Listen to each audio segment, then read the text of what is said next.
Hi everyone, welcome to Focal Academy. See this problem. Here a differential equation is given here, that is dy by dx equal to 1 plus x square into 1 minus y square. Then how can you find the solution for the given problem?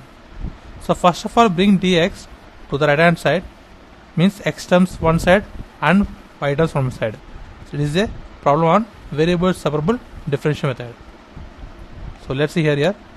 So dy keep as it is. So bring these y terms to the left hand side. So it becomes 1 by 1 plus y square, because it was multiplying here, now it was here dividing. Now that's equal to, keep this term as it is to the right hand side, that is 1 plus x square.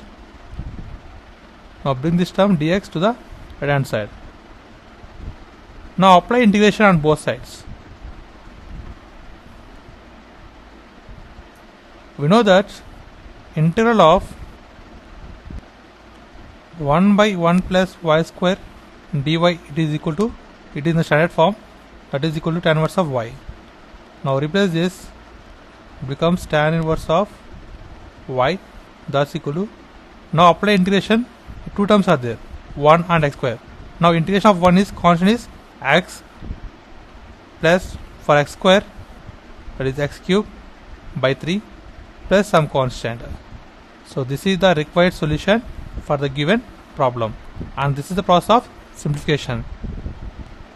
Thanks for watching. Please subscribe, like, share. Thanks.